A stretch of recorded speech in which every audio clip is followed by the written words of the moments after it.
big story this week is something the Niners tried to like say is like, hey, nothing to see here. Don't look.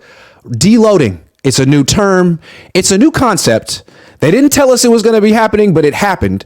Brock Purdy went from throwing 700 passes a week, which sounds like a pitch count in and of itself, to half that this week. And that's just the plan that they never told us about.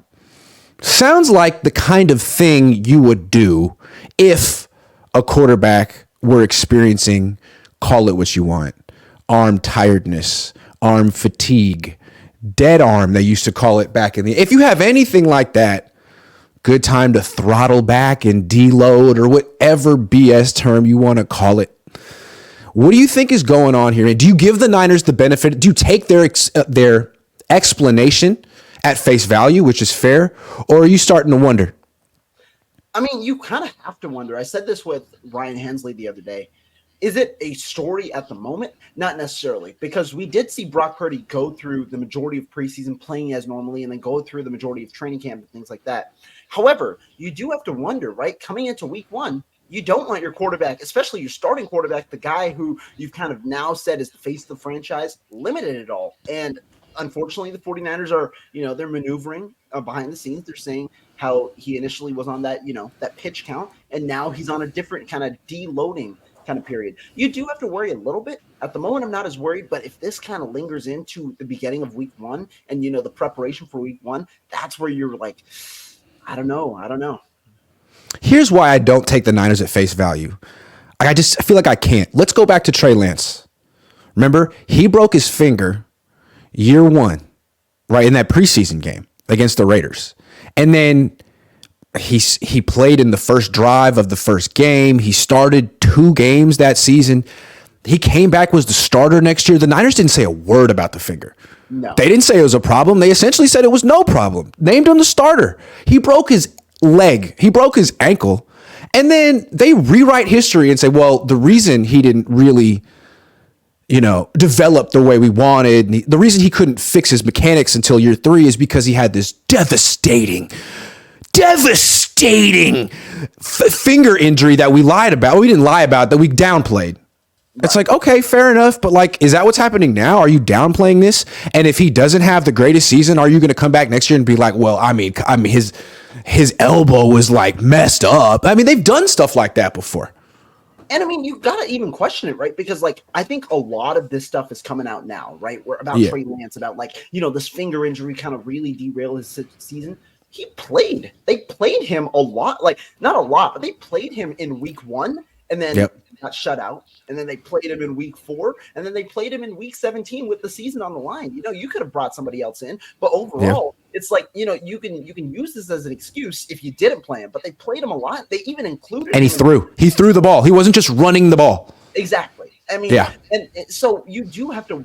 That's why I'm saying you do definitely have to wonder if it lingers into week 1 if it comes to Purdy, because you're not getting the full story until you see, what really is out there. And so, you don't want to see an injured Brock or like a limited Brock week 1 where you're running the ball every single down against a tough Pittsburgh Steelers team.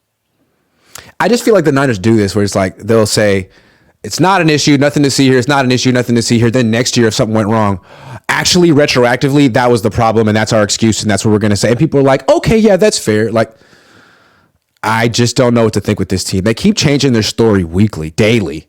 They changed their story on Trey Lance 8 million times. To me, I don't even want to. Right? Kyle loves Trey. Right. I don't even want to listen to what they're saying about Brock Purdy and his arm. I just want to trust my eyes. And what I see is a guy who's ahead of schedule, who's working really hard to come back this year because next year isn't guaranteed for him as a starter of this team. And he's being very aggressive in his rehab. And if I had to guess, I would think he needs this. It probably wasn't part of the plan. And we'll see how long his elbow makes it through the year. I think the issue with the elbow is like stamina, strength, and endurance. Like, yeah, you could be ready week 1. You look great in the preseason. His first practice, he was throwing the ball down the field. But what are you going to look like months in? Are you going to be exhausted? Are you going to be deloading during the season? Is there going to be a week where your arm just can't take it and you need a week off and Sam Darnold plays? Like, is that? Don't know. And I feel like they're not going to tell us, Rohan. And here's the thing I'll say. I think the 49ers, one thing that they should have done earlier, I like what they've done, but one thing they should have done earlier, if this was the way your offseason was going to go, name Brock the starter back in June. Don't say the door is Yes. open for anybody else. Then you don't make him be over aggressive in his rehab to come back on the field. You allow Right. him, ease himself in training camp, play maybe a preseason game, and then get ready for week one instead of having him come back nearly like 3 weeks ahead of what is scheduled 12-week, or 12, whatever it is. I agree. You got to make sure, like, if this is your certainty, Thank you. 49ers uncertainty is not really a thing, right? And this is something where I've said this is my main gripe with Kyle Shanahan. We know I'm more of a Kyle guy than you are, but overall, you have to make sure that, like, you secure this position and not injure the guy who you believe is going to be your starting quarterback. Just name it back in June, allow him to rehab, allow him to get back on a timely manner, and so you're ready for week one. I mean, you called him the real deal, which people interpreted as, our answer at quarterback, our franchise quarterback. But Kyle's tried to walk that back. He says, it just means you're a viable starter or something. And he keeps calling him just like the rookie, the quarterback on the rookie deal that they have. I think they're not super wedded to Brock. They just want a good quarterback on a rookie deal who's cheap. And right now that's Brock. It used to be Trey. It could be Sam Darnold tomorrow. So I think what's kind of understood for Brock is that this whole season's a tryout for you. If he were the franchise guy and the Niners really thought he was special in the real deal, they wouldn't be rushing him back. They would be going very slowly with him because they have 15 years ahead of him with him. They would be thinking about week 4, week 5. They like Sam Darnold, right? I mean, they can win with Sam Darnold. So the fact that he has to come back and play week 1 feels like there's an implied, hey, man, it's your job for now. We like Sam Darnold. Right. So come back. And I think that's the wrong way to handle it. And you're going to see some side effects of such a grueling, aggressive, unreasonable plan. And I mean, overall, when you look at it, right, if they named it, if Purdy's there, that's a good news. But I think this is more so posturing for 2024, where they're ready to pivot off Brock Purdy if he's not your guy in 2024. Jed, don't let it happen, Jed. Don't let it. I'm talking right to you, Jed, man. Come on. They're on plan D. No, they're on plan L at quarterback right now. Don't let them keep spending. Do you know how much money the Niners would have to spend for Kirk Cousins? That's an expensive mistake. He'd be 36 coming here. Don't do it.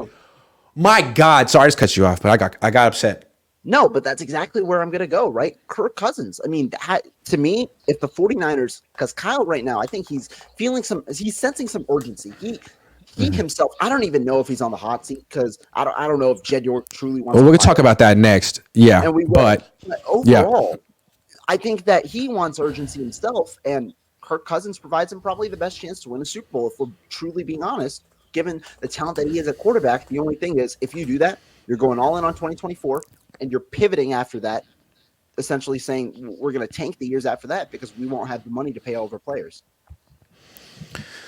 I just want to point out before Jed York lets Kyle Shanahan sign Kirk Cousins for $150 million guaranteed or whatever, just want to point out that the Yorks gave Jimmy Garoppolo $121 million. And then they gave Trey Lance $27.8 million. I don't care how rich they are. That's a lot of money on quarterbacks that Kyle Shanahan completely lost interest in. And now you're going to let him pick another one when he picked those two also? Have some respect and pride and do what's... No, say no. Just say no. Exactly. Can't do it. We'll see. That's a topic, the Kirk Cousins story. But overall, I mean, it just goes back to the point of where Kyle Shanahan is truly not done well with this quarterback situation. And it's funny because we how could you say that? It's just been unusual, Rohan. Take it back. And we keep reading articles about how Kyle Shanahan's a quarterback whisperer and things like that. I don't understand. He puts quarterbacks in good situations. He is not a good evaluator at quarterback. And he's not, in terms of playbook, but he's not. No. I'm just talking, not in the pocket. Not in the pocket, but I feel you. I know what you mean. I'm sorry. I just made a face. But I feel you. That's the main point. Yeah. Do you truly want to, and again, the 49ers, they're posturing because they don't really know what they want to do next. And if you don't win a Super Bowl this year, We might You're see telling me something the Niners don't have a long-term plan at quarterback? Get the hell out of here.